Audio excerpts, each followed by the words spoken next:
अगर 10 साल के बाद अगर हम लोग काबिज हो गए तो 10 साल के बाद चुनाव कमिश्नर को फांसी की सजा देंगे।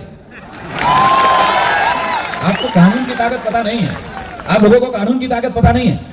अगर वो मर गया वो ही बचेगा। चुनाव आयोग को विचार करने के लिए 10 दिन का और समय देता हूं। 10 दिन के बाद 4 दिन का वीडियो बनाऊंगा।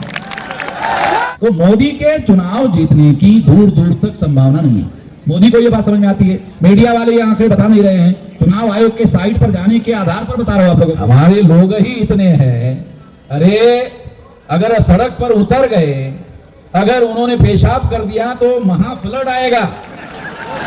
और ये जो 3.5% लोग हैं वो फ्लड में बह जाएंगे। और इंडिया गठबंधन के पास 62.3% वोट है, मोदी के पास 37.7% वोट है। चुनाव आयोग चुनाव संपन्न कराने के लिए बूथ लेवल की कमेटियां बनाती है, बूथ लेवल का संगठन तैयार करती है टेम्पररी चुनाव के लिए। वहां 1000 वोटर होते हैं एक बूथ में, तो हमको बूथ लेवल का संगठन खड़ा करना है। तो ऐसा संगठन अगर आप खड़ा करते हो तो 15 लाख बूथ है, तो 15 लाख यूनिट बनाने होंगे। अगर आपने 15 लाख यूनिट बना लिया सारे देश भर में, ये जो लोग हैं ना, चुनाव आयोग चलाने वाले लोग हों या देश चलाने वाले लोग हैं, जो अगर हमारी बात नहीं मानते हैं, अगर नहीं मानते हैं तो हमारे पास उपाय नहीं है। ऐसा नहीं है, उपाय है।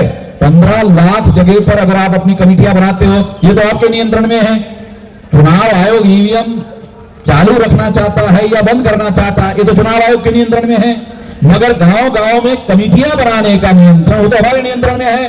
जो हमारे नियंत्रण में है वो तो काम हमको करना चाहिए। अगर हम 15 लाख जगह पर इस तरह की कमेटियां बनाते हैं और ये 15 लाख बूथ में, एक बूथ में मान लो शेड्यूल कास्ट के लोगों की जो अपर लेयर है कमेटी बनाते हैं, मोस्ट बैकवर्ड शेड्यूल कास्ट की कमेटी बनाते हैं, एक्सट्रीम बैकवर्ड शेड्यूल कास्ट की कमेटी बनाते हैं, शेड्यूल ट्राइब की कमेटी बनाते हैं, मोस्ट बैकवर्ड शेड्यूल ट्राइब की कमेटी बनाते हैं, और माइनॉरिटी ट्राइब की कमेटी बनाते हैं, एमबीसी की कमेटी बनाते हैं, ओबीसी की कमेटी बनाते हैं, मुस्लिम, सिख, ईसाई, बुद्धिस्ट, जैन, लिंगायत, 15 इंटू 14 कमेटियां, 1000 के बूथ में 14 कमेटियां अगर आप 3 लोगों की बनाते हो तो ये 2 लाख 2 करोड़ 10 लाख कमेटियां होगी सारे देश भर में। अगर 2 करोड़ 10 लाख कमेटियां होगी, अगर एक कमेटी ने 10 लोगों को मोबिलाइज किया तो 2 करोड़ इंटू 10 20 करोड़ लोगों का मोबिलाइजेशन होगा। अगर आपने 40 लोगों को मोबिलाइज किया, 20 लोगों को मोबिलाइज किया तो ये 40 करोड़ होगा। अगर आपने 25 लोगों को मोबिलाइज किया तो ये 50 करोड़ मोबिलाइज हो जाएंगे लोग। अगर सारे लोग 2030 में 50 करोड़ लोग अगर मैदान में उतर गए, 50 करोड़ लोग अगर उतर गए, तो फिर कोई चाकू, छुरी, बंदूक, गोली, बम गोला, बम कुछ जरूरत नहीं है। तो हमारे लोग बोलते ना तलवार उठाएंगे, वो करेंगे, कुछ करने की जरूरत नहीं है। मैं इसके समर्थन में नहीं हूं। हमारे लोग ही इतने हैं, अरे अगर सड़क पर उतर गए, अगर उन्होंने पेशाब कर दिया तो महा फ्लड आएगा। और ये जो 3.5% लोग हैं वो फ्लड में बह जाएंगे। तो हमारे लोगों को हमारे जनशक्ति की ताकत का पता नहीं है। ये हमारे लोगों की इतनी जनशक्ति है, उसको जगाने का काम करो। बम गोले, हथियार, चाकू, छुरी, बंदूक, गोली, इसका कोई मतलब नहीं है, क्योंकि वो शासक उनके पास है, पुलिस फोर्स उनके पास है, मिलिट्री उनके पास है, पैरामिलिट्री उनके पास है। तो आपको 15 दिन में अरेस्ट कर लेंगे, अंदर डाल देंगे, मामला खत्म। ये कोई उपाय नहीं है। 9 अगस्त 1942 को गांधी ने क्विट इंडिया मूवमेंट शुरू किया। गांधी ने क्विट इंडिया मूवमेंट शुरू किया था। उसके बाद अंग्रेजों ने भारत छोड़कर जाने का फैसला किया। हिस्टोरिकल बातें, पुरानी कहानी, 1000 साल पुरानी नहीं बोल रहा हूं। अरे 9 अगस्त 42 की क्विट इंडिया मूवमेंट की, तो गांधी ने ऐसा किया था। अगर हम लोग इतना बड़ा आंदोलन खड़ा करते हैं, क्योंकि हमको हमारे नियंत्रण में काम है, जो काम हमारे नियंत्रण में है वो करो। जो चुनाव आयोग के नियंत्रण में है, चुनाव आयोग करता है, नहीं करता है, कहां जाएगा? भाग जाएगा क्या?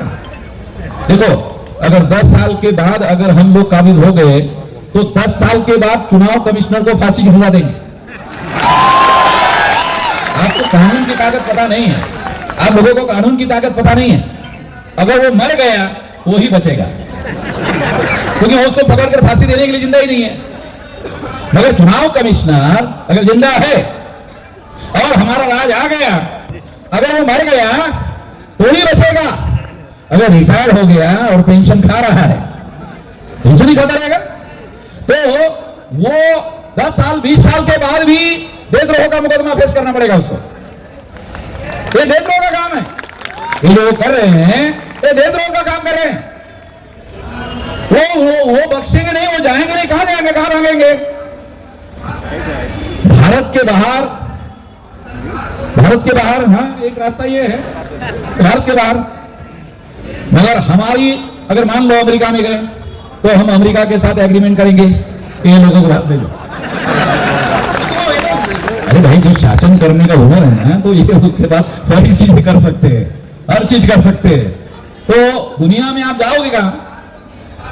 अमेरिका बोलेगा इसको क्यों भेजना, हमारे देश में अपराध किया, आप अपराधी को संरक्षण क्यों दे? मानना पड़ेगा उसको, फिर अपराधी को नहीं दे सकते हम संरक्षण। वो अपराधी को लगाना ठीक है ले। तो इस तरह से मैं आपको ये बताना चाहता हूं कि आने वाले समय में हम लोगों को ये बहुत बड़ा राष्ट्रीय स्तर का आने वाले समय में आंदोलन खड़ा करने के लिए एक बड़ा इशू है। देखो आंदोलन खड़ा करने के लिए इशू भी तो चाहिए ना, है? आंदोलन खड़ा करने के लिए इशू चाहिए कि नहीं? अब उन्होंने दे दिया। मैं आपका सोचने का तरीका अलग है, मेरा सोचने का तरीका क्या है मालूम? इस मामले को सॉल्व ना करे तो ये ठीक है। मैं थोड़ा अलग तरीके से सोचता, मेरे सोचने का तरीका अलग है। क्यों? मान लो सॉल्व कर दिया, थोड़ा आंदोलन कैसे करेंगे? आंदोलन करेंगे तो करोड़ों लोगों को अपने समर्थन में खड़ा करेंगे, और करोड़ों लोगों का आंदोलन नहीं रहेगा, आंदोलन जन आंदोलन हो जाएगा। और अगर आंदोलन जन आंदोलन हो गया तो ये जो 3.5% लोग हैं, ये 3.5% लोगों की हम लोग मुक्त हो जाएंगे, आजाद हो जाएंगे, और हम लोग इस देश के आजाद नागरिक होंगे और हमारा इस देश में राज भी होगा। मैं ऐसा मानकर चलता हूं कि ये कहानी अब 7-8 साल की है, ज्यादा लंबी नहीं। ये जो हमारा राज और हमारी मुक्ति की जो बात मैं आपको बता रहा हूं, क्योंकि मैं आंख लगा कर देखता हूं, आप लोगों को आंख खुली रख के भी दिखता नहीं है। क्यों? क्योंकि मैं तो दूरदृष्टि से देखता हूं और डेली सारे देश को और सारे समाज को और लोगों को जगाने के काम में लगा हुआ हूं, तो मैं उस हिसाब से सोचता हूं। मैंने 18 साल कुछ महीने की मेरी उम्र थी, तब से लगा हुआ हूं, और अभी मेरी उम्र 67 साल की है। तो ये इतना बड़ा जो सारे देश भर में अब आंदोलन जन आंदोलन की दिशा में आगे बढ़ रहा है, ये इतना लंबे देर से तैयारी करने की वजह से है। आप लोगों को लगता है 8 साल तो अरे बहुत लंबा है, हमारे लोगों को ऐसा लगा 8 साल बहुत लंबा है। ये जो नौजवान लोग हैं 8 साल में तो ये लोग हुक्मरान बनने के लिए परिपक्व हो जाएंगे, तैयार हो जाएंगे। तो इसलिए ये तैयार हो जाएंगे तो जरूरी थोड़ी है कि मोहम्मद मेहसान को ही हुक्मरान बनना चाहिए। आप में से भी कोई आदमी हुक्मरान बने, क्यों नहीं बनना चाहिए? इसके समाज को तैयार कर रहे हैं, इसलिए ये काम चल रहा है, कारवां चल रहा है। हम लोग अपने लिए नहीं लड़ रहे हैं, हमारे कौम के लिए लड़ रहे हैं, इंडिविजुअल के लिए नहीं लड़ रहे हैं। ये बात साथियों हम लोगों को ध्यान देना बहुत ज्यादा जरूरी है। साथियों देखो, एक बात और मैं आपको बताना चाहता हूं, तो ये है कि आज से 2010 में जब ये मामला मैंने खड़ा किया था, जब कोई जानता नहीं था, बल्कि मेरे ही कार्यकर्ता मुझे ये कहते थे का ये आदमी को यार अकलमंद मानते थे, मोहम्मद मेहसान को तो सेंसिबल आदमी मानते थे। एक का गलत बात मुद्दा लेके गए।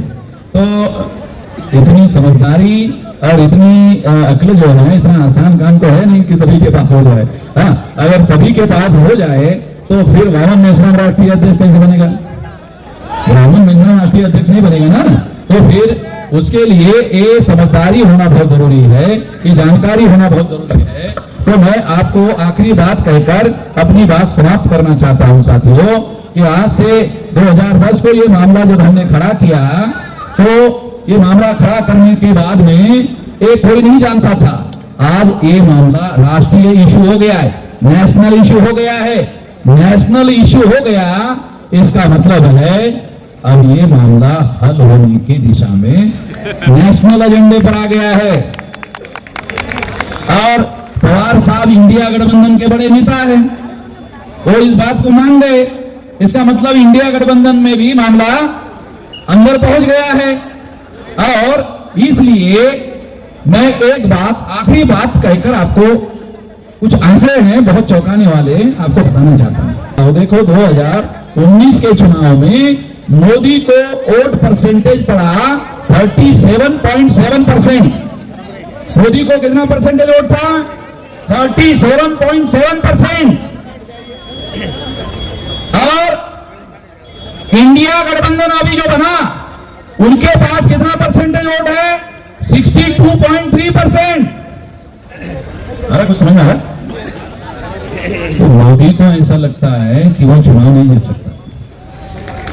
मोदी को ऐसा लगता है, क्योंकि लड़ाई कैसे 37.7% वर्सेस 62.3%।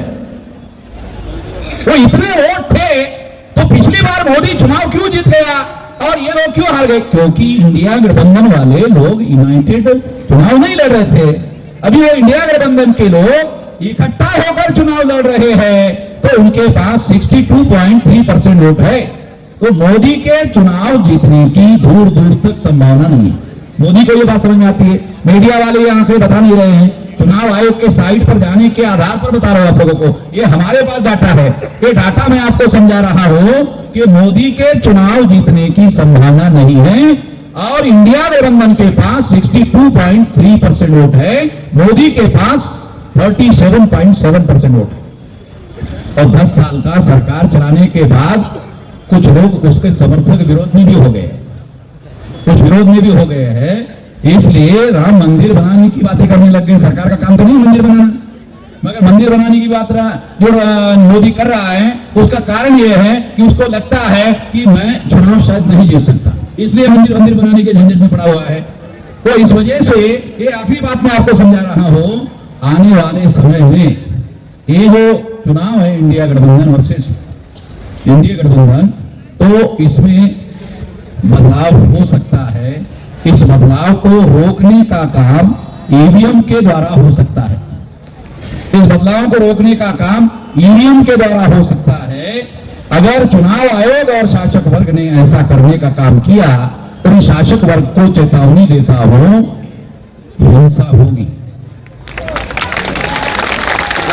अभी कुछ लोग कह रहे हैं ईवीएम, विश्राम जी ईवीएम छोड़ने का आदेश दे दो, मैं इससे सहमत नहीं हूं। ईवीएम छोड़ने के लिए मैं अभी आपको कोई आदेश देने के पक्ष में नहीं हूं। चुनाव आयोग को विचार करने के लिए 10 दिन का और समय देता हूं। 10 दिन के बाद छोड़ने का वीडियो बनाऊंगा। 10 दिन के बाद 10 दिन तक चुनाव आयोग के अधिकारियों को सोचने के लिए समय दे रहा हूं। कुछ लोगों ने मुझे कहा, क्योंकि ये सारी बातें आपको समझ में आ जाएगी, अरे इतनी जल्दी आप देने का मामला, बैलेट पेपर का मामला करोगे तो इतनी जल्दी बैलेट कैसे छपेंगे? तो उनको, हमारे लोगों को जानकारी तो होती नहीं है। अरे कैंडिडेट का आखिरी नाम डिक्लेयर होने के बाद छपाई का ऑर्डर होता है। गधे लोग हैं हमारे लोग, गधे लोग हैं, अरे उनको समझ ही गए नहीं ज्यादा।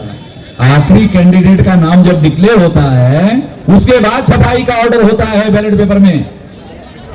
ईवीएम मशीन में तो 6 महीने पहले बनाना पड़ता है। बैलेट पेपर में जो कैंडिडेट, कौन आदमी चुनाव लड़ने वाला है, कोई पता तो है नहीं चुनाव आयोग को।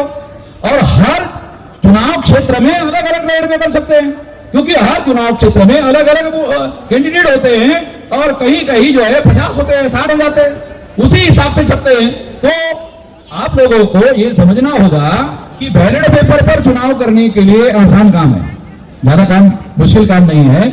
ये काम होना चाहिए। फ्री, फेयर एंड ट्रांसपेरेंट चुनाव के लिए मैं यहां चुनाव आयोग को मांग करता हूं कि बैलेट पेपर पर चुनाव करो और 10 दिन का समय मैं आपको देता हूं। अगर आप 10 दिन में इसको निर्णय नहीं करते हो तो फिर मैं खुद अपना वीडियो बनाऊंगा कि ईवीएम मशीन छोड़ने के लिए 15 लाख बूथ पर, वैसे तो अभी बूथ बनाना शुरू कर दो, ईवीएम मशीन छोड़ने के लिए 50% काम तो कर ही दो, बूथ बनाना शुरू कर दो।